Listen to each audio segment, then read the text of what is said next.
Our weekly power hour of tech and techniques. Today we'll be talking about a nice little topic called publishing your design projects, how to do it the right way. We both have different vantage points from it. Ian, how are you doing today, by the way? Hey, pretty good, Mark. What's up, man? How's New York treating you? New York is cloudy, but warm and beautiful and all good. Good. All right. So, like I was saying, today is episode 9. And we're going to be talking a little bit about how to like present your projects a little bit with impact and really how to make them work for you. So thank you guys for joining us. I really do appreciate it. Like I said before, a lot of designers out there, interior designers, will have these projects that they're really, really proud of. One of the biggest things that I've run across as a publisher is a lot of people can't get photographs of these amazing projects that they do. And I totally get that. And hey, Kim, how are you doing today? And it's tough because you're designing these amazing houses and these amazing projects that people love, that they want to share, but they also want to kind of keep them private with their like family and friends, especially if you're doing anyone related in the celebrity world. So I do get that. I ran into that problem too a lot of times. With some of the designers that I worked with marketing wise, I was like, well, hey, can we release this project, that project? There was some Wynn Hotel projects that were going to be happening, but we couldn't really release those because they were not for the public. So these kind of things. So it was really, really interesting.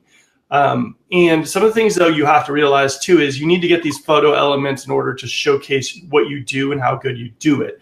Now, a lot of designers will have that kind of open relationship with their clients, and their clients will trust them enough to publish their design projects. So that's what this episode is all about. It's all about how to kind of like what you need to display your design projects the right way, how to not blow this opportunity, because this is one of those things that, you put a lot of time into design-wise, and the room probably is absolutely gorgeous. So, we wanted to talk a little bit about that and to, give you guys a little bit of a little heads up on what you should be doing. Hey, Rachel, how are you doing? Loving IGTV, are you? All right, cool. Okay, Ian, so how are we doing on sharing? Still sharing, but I can talk while I'm sharing. You want to go to the first topic? Ian is very much known for his multitasking. So, all right, we're going to hit the first topic. All right. Photography. Okay, this is absolutely huge. Ian and I are both photographers, and photography makes the project, in my opinion. How those first images come out, and if you spend maybe a little extra money to make sure the lighting is right and the angles are right and the right lenses are used, really do impact the way a person first looks. I mean, that's all about the double take. They're like, wow. You really need that in any design project you're doing, and photography is one of those things you really can't skimp on. Correct, Ian?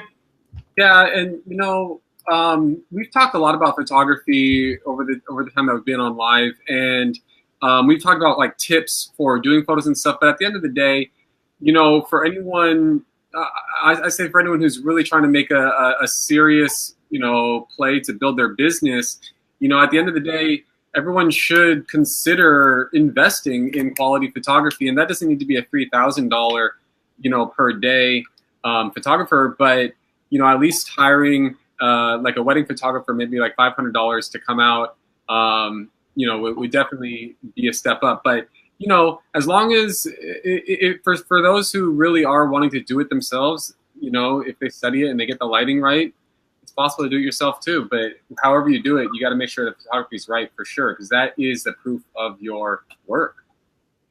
Well, here's the thing. You are totally right. It's not like you have to spend that extra money if you're kind of willing to learn the techniques, the lighting, and the way you should be.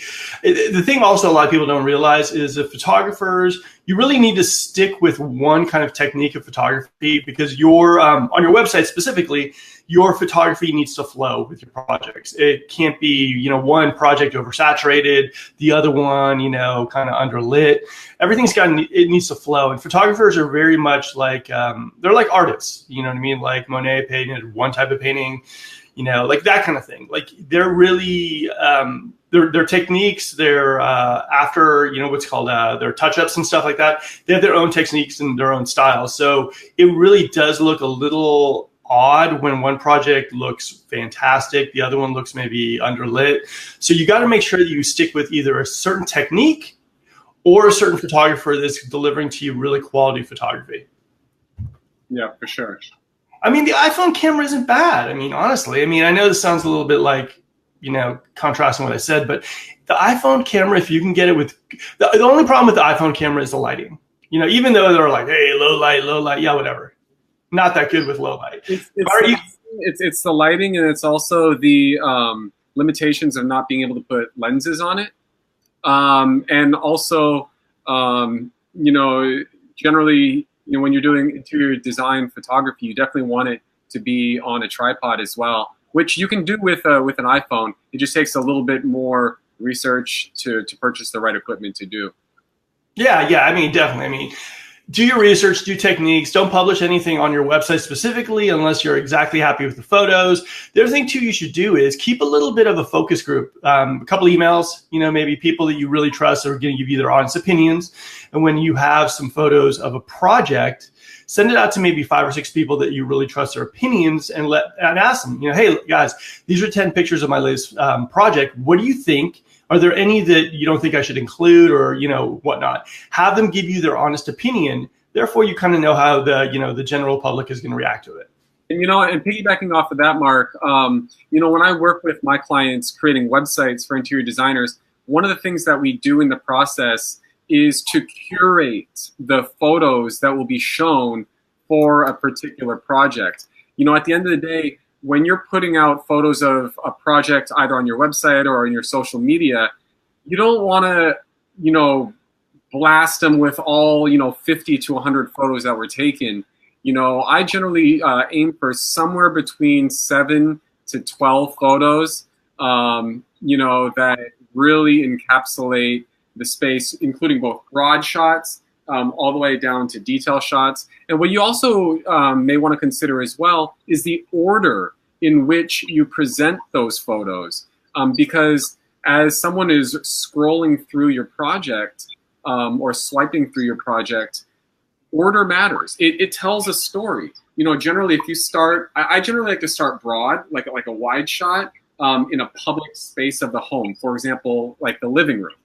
I don't start with a detail shot of a pillow on the bed, for example, right? So wide shot of a public space like the living room or the kitchen, and then I come in closer for that room, and then I'll go over to eventually to the private rooms like the bedroom. I always end with the bathrooms. Okay. And so I think those two principles, those 3 principles, 7 to 12 photos, or however, I would say max 12. Starting wide and then going to detail, starting public and then going to private. Those 3 principles there, I think, can help curate a collection. Ooh, I like that. That might be a PDF that's coming out soon. Hey, okay, check this out. Another thing too is this is what I did for one of my clients. It was kind of cool. They're totally blown away. I brought in my gimbal, did some video stuff, but I also created various images that were already set up, like for Instagram, the square images, for like Facebook, the Facebook cover images, all these kind of things that were already preset. The resolution was good enough for these different platforms also. So I gave them also their different types of images that they use on social platforms, which really make a big difference too. Because as we see when you go to the Instagram feed, it really is, you need to keep the feed kind of consistent, and the images kind of can cut off and aren't displayed right. If you have a good photographer, they'll also include some social media images that you could use that are very much tailored to your own feed, which I think is fantastic. Right on. All right, let's hit number 2. And this is something that Ian's going to talk about in depth. What's your story? Okay, cool. So this is something that's obviously talked a lot about in terms of telling your brand story. But today, what we're, in terms of talking about presenting a project in your portfolio, we can also think of story in terms of a synopsis for the project, right? So imagine when you come to the website or a social media post of an interior designer, and you're viewing a project and you're seeing these beautiful photos. For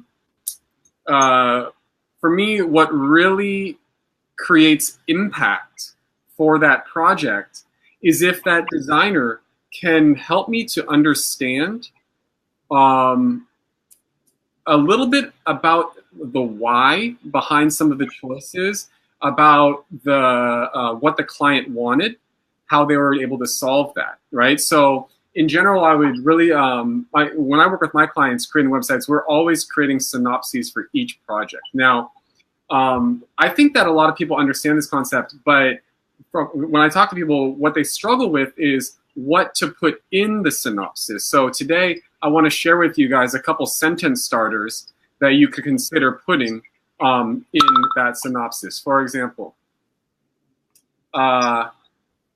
you could start it with, the goal of this project was to ... Okay? You could start with, the client wanted ... Those are two really strong starters that can really open up the story. Here's another example sentence. The sofa was custom upholstered with a performance fabric in order to protect it from ... So in other words, you identify something that you've done, and then you say in order to, and then you tell the reason why you did it, right? And then lastly, I would say for the synopsis, you could consider including a testimonial from the client right on that website page for that project, or in that social media post in which you are talking about that project. So all in all, in summary, I really encourage people to include a synopsis with each project and to tell the story by using some of those words, like the goal of this project was to, stuff like that. Okay. All right. I like that. And let me just grab my headphones, Mark, because I think my audio is kind of funky. I'll be right back. Go ahead. All right. We're going to hit number 2. Now we're going to tie in the story a little bit to our next topic, press. Now, everyone knows that one of the main things when you publish a product or get a project completed, you want to basically set out to some blogs, some magazines, you want to get a cover, you want to get all those kind of fun things. Now, your story also needs to tie into a certain angle to kind of get people a little bit buzzing. I mean, it doesn't have to be a dramatic angle, but it can be something like, you want to have that kind of story mentality where what was it? Like Jack and Jill went up the hill. Jack and Jill, fell down the hill, and then you want to have a beginning, middle, and an end. You kind of want to set the stage so that people want to kind of know a little bit more about the impact, the angle, and that really sells it to people in the press. Like for myself, Tasteful Inspired, we get tons of requests coming in for people who want their projects published on our website, on our blog. And for me, one of the things that I really like is an angle. Now, it can be as simple as someone like an Italian designer that's designing yachts. That's an angle for me. I'm like, yachts? I can sell that. That's what my audience would love to hear about. So you have to think about also, for you, you're kind of too close to the project, so you're not probably seeing it correctly. But you have to think about, what would an audience really want? What is something that they're going to get a double take when they hear a nice little bold title that says something that's going to draw them in? That appeals a lot of times to a lot of the blogs and all this kind of stuff. For me, if I see an angle that I like or an angle that I think my audience are going to click on and read, I will totally run with it. So for me, it's really, really a huge thing. The other thing too is the images. I like to have images that are really, really kind of the flow, that are really beautiful, that I also think that my audience will be able to kind of relate to, or not relate to, but kind of dream about. That's one of the things that's huge for me too, because as a lot of people might know, I like to post on, Instagram, Facebook, and everything. Now, a lot of what I do to get traffic to my blog is to have something that is eye candy. You know what I mean? Like that beautiful room design, or, something that's going to draw people in so they actually go to the blog. So that photography really does, for me, mean a huge, huge thing for me to publish a project. Mm-hmm. If I see something that has an angle, the photography is amazing. Granted, and the angle is something that I think my audience will kind of relate to. It's a really nice circle that ends up in being like a touchdown for me. So I'm a big fan of those type of things. Photography, angle, and then a backstory. What do you think, Ian? I agree with all of that. And, to get press for a project, this is obviously a whole entire topic on its own. And, we're only touching a tiny little corner of it today. But for those out there who have not heard of Marie Florio yet, and the work that she's done in terms of creating a roadmap to really get press, I would definitely check that out. She's really laid out. She's just published, I think, her second version of her book, Something for Press. Someone comment. What's the name of Marie Florio's book? Someone comment there. Something for Press. But yeah, definitely check it out for that. Also, wait, hold on. Another powerhouse in that arena too is Amy Fleury. I mean, she's pretty much rock solid. Yeah. Amy Fleury is kind of one of the gold standards for designers who are looking to actually publish their stuff to the press. So Amy's got some amazing techniques and she knows her stuff. So there is a method to it, but the other thing too is here's something that a lot of people don't get and that you guys should really kind of jump onto.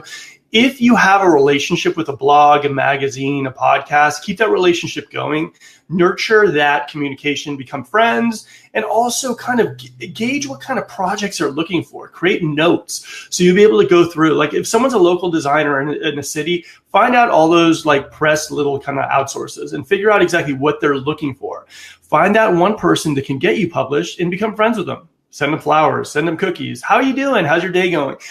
All these little details are going to add to you creating a personal relationship that's going to get you published. So remember, nurture these relationships. Don't think just because once you get published, hey, I'm good to go. No, you want to keep that consistency of getting published a lot and establishing that relationship. You know, like especially the thing about local designers is that a lot of people get so in awe when people are like on local TV shows or local ABC and NBC affiliates. These people are dying to find stories that they can bring on for their news.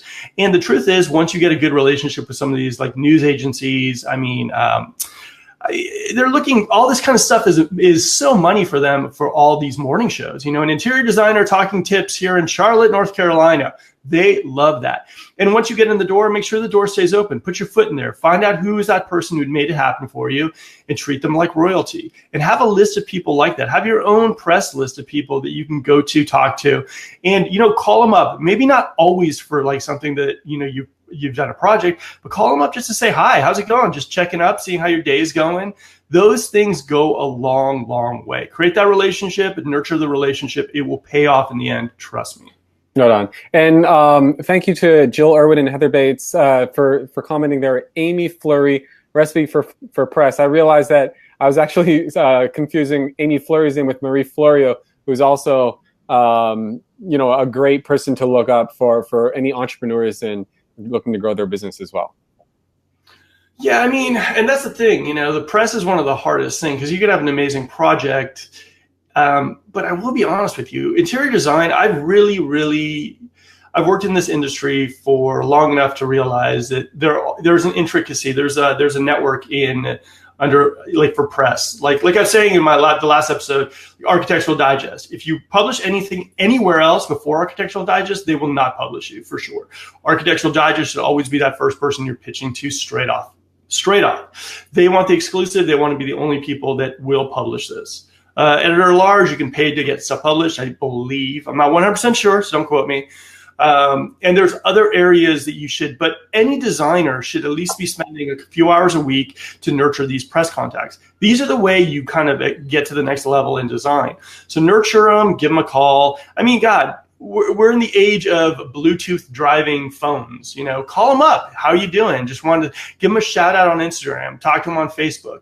You know, you have so many different ways to communicate with the press and to keep these relationships going. It really does pay off. Don't just hit them when you need something. Hit them when you're just thinking of them. Hey, I saw this and I thought of you. These things go a long way to nurture a really good relationship, and they really pay off. Okay, so we're going to be talking a little bit about next week about, you know, let's hit the next slide. Okay, we're going to be talking a little bit next week about how to grow your email list. Okay, so we were talking about doing that, and actually Ian said to me, Mark, you know what? Forget that. And I said, all right, let's cross that one off. We're going to be we'll come back to that one. We're gonna be talking about that later. But here's the thing: Ian was like, "Look, what's hot right now is IGTV." Okay, I love IGTV, and I will be straight up with you. I think it is going to give YouTube a run for its money. I've seen tons of influencers come over, and I am super excited about it. Now, one of the things that I want to talk about next episode on IGTV is how the little guy can compete with some of these mega accounts, how the little guy can compete with some of these people that are already dominating IGTV.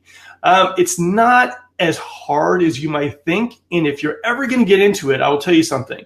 Early adopters win straight up. So if you're thinking about IGTV, don't think, just do it. Like, give it your best shot. I will be doing a few more this weekend. I'm going to be all about IGTV, and like I said, I've already done a few videos. If you guys want to take a look at them, they're on my IGTV account, Tastefully Inspired blog.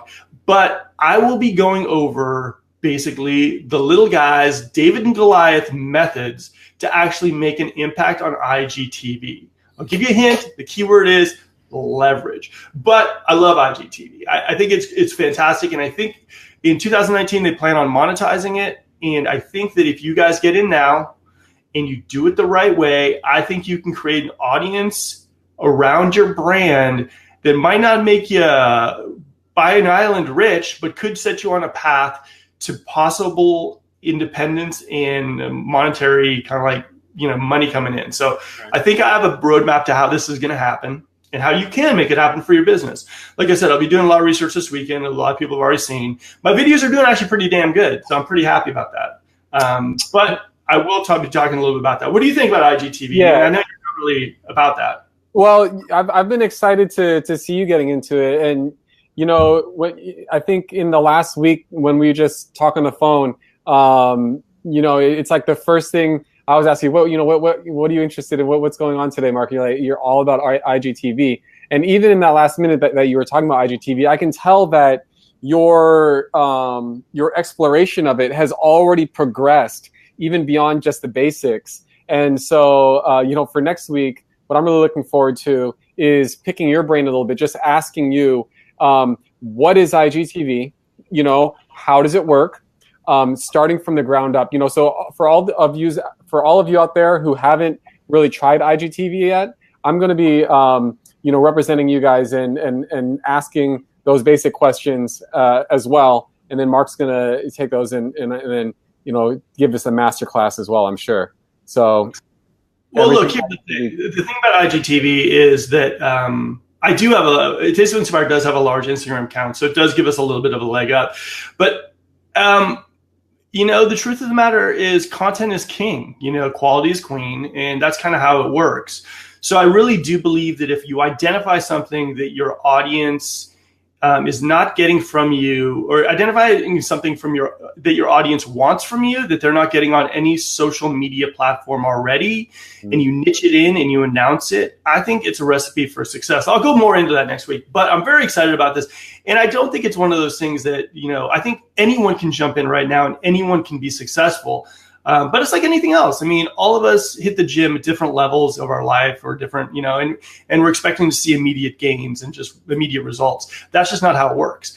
You have to really stick with it. Be happy with what you're doing. Like I love doing these videos, so you got to have kind of like a smile on your face and kind of, bring it into play. All right, Ian, do you want to do the old share thing that you love doing? Yeah, you guys, if you got something out of this show and someone who would benefit from this as well, share. And this has been episode 9, guys. We're almost at episode 10. If you guys are liking this, comment below. Let us know, how you're liking it. If you've got any requests for any show topics, et cetera, et cetera. But here we go. Keep going. One Step Ahead Live with Mark and Ian, a weekly power hour of tech and techniques to market your design business, guys. Yep, enjoy. And any questions you have, please put them down in the comment section. Like you see, normally after we end an episode, we have a lot of people commenting after the fact. So please understand that we're very active on the comments. We'll answer any questions you do have. So if you do put a question down there as far as how to get your content and projects published with impact, and you're having some questions on what we talked about, or some comments about what we said, please write them down there. We'll be more than happy to answer them. We really like to keep the conversation going here. And if you have any questions, we really want to be the people who are very active in answering them and giving you something that you can use for your business to grow your business. Yeah. And also, if you guys are looking to see specific examples of some of the techniques that I talked about today, especially on websites, take a look through my portfolio of websites on my website, housedigitaldesign.com. And you'll see various examples of how synopses have been written, how photos have been staged and curated, even how videos have been incorporated into how to present your projects with impact. Again, that's housedigitaldesign.com. Go over and see some examples. Oh yeah. Hey, a few more things I just want to announce real quick. One is I'll be in Las Vegas Market with Luann, Nancy, Sarah. There's more of that on Tastefully Inspired. The other thing too is we're going to be doing a giveaway with Lamps Plus today. It's $1,000 shopping spree. So jump into the interior marketing group that I have already said, interior design marketing group on Facebook. If you want to join the buzz, it's going to happen probably, hopefully in about a couple hours. And that's it, guys. We will see you next week. See you next week.